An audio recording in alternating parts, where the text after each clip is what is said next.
is Shalana Aniran, and I'm here with my partner, and I'm going to be talking about why I think Pepsi is the far better drink than Coke. So I have 3 reasons why I think Pepsi is better than Coke. My first reason is the color. What color do you see here? Blue. So what does blue make you feel? Cool. Thank you. What color do you see here? Red. Now what kind of feelings does red conjure up? Ferocious.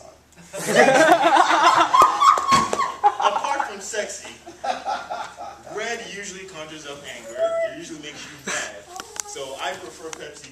One reason because of the color. Blue makes me happy. Another reason why I like Pepsi is because of the wording. What does Pepsi rhyme with? Pepsi, peppy, happy, right? Coke, the drug, Coke, that's not happy. So I like to disassociate myself with those kind of words and those kind of associations. My last thing real quick is positive associations. All my friends, which I think are kind of cool, drink Pepsi. I don't know about his friends. All the friends I don't like and my enemies kind of drink Coke. So I stay away from that. So if you're cool, you'll drink Pepsi, and if you're not, I'm sorry, you'll drink Coke. Time. Hi, I'm here to speak to you all about Coca-Cola. I'm not going to talk about the color of the can, or what I think about the name, or I don't know, commercials or whatever else Sean just spoke to you about. I'm here to talk about the economics of Coca-Cola versus Pepsi. They're both headquartered in Atlanta, but only one is actually here in downtown Atlanta with Georgia Tech, and that's of course Coca-Cola. Pepsi is located up north on 75. It takes about 30 minutes to get there, and it is not a visitor's attraction. It's more or less a distribution center.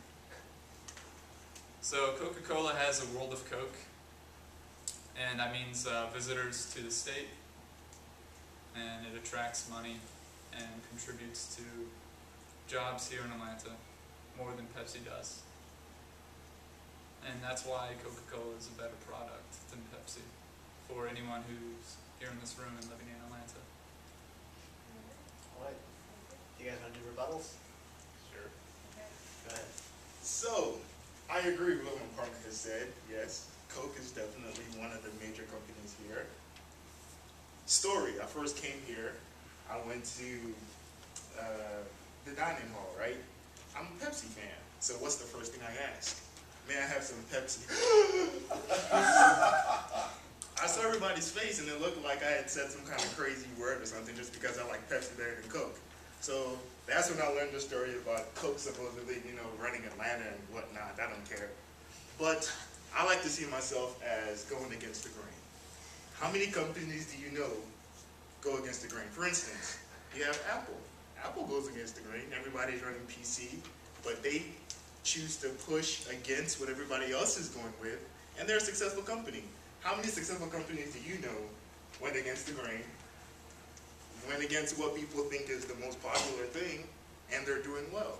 Time. Ollie, go ahead, Al.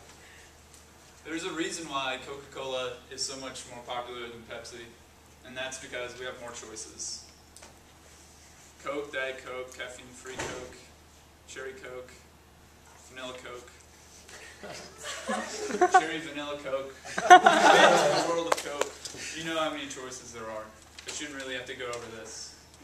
But Pepsi itself, it's a choice for people who don't have the option of Coca-Cola. So if you go to a restaurant and they don't have Coke, then you're thinking you have to go with Pepsi. But I wouldn't even recommend that because it doesn't taste nearly as good. Alright. Thank you. Okay, so what did they do well?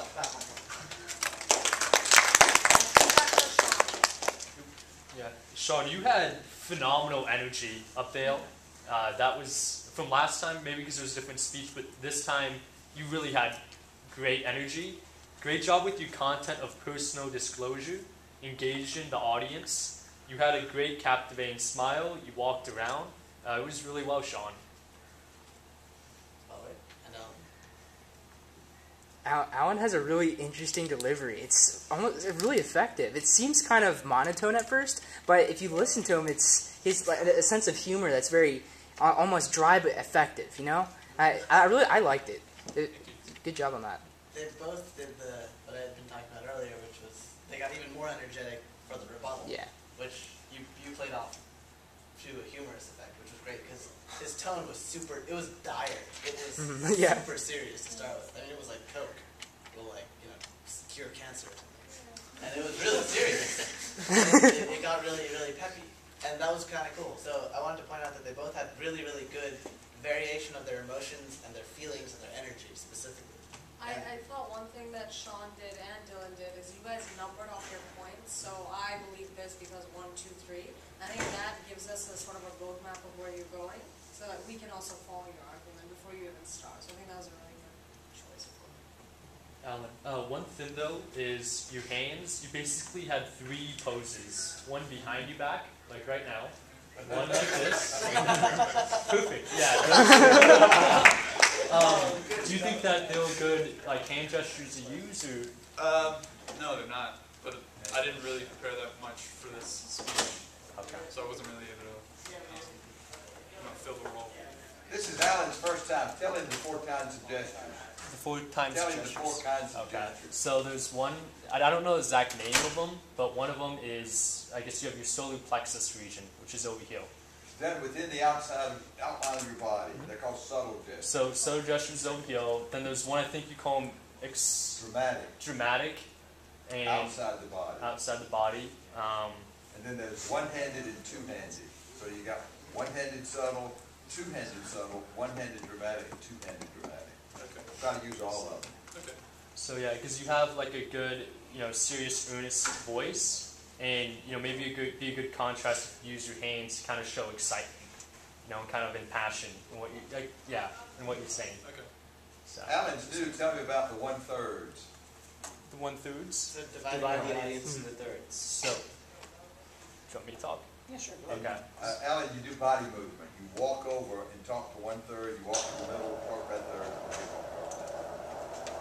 And Don't also, stay in one place.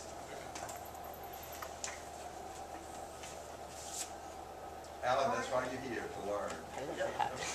Yeah, but thank you so much, everyone. That was not intentional. it turns out someone else has booked the room for 8 o'clock. Oh, really? Sadly. So, Okay. yeah, we'll get out of here. Yeah, but thank you so much,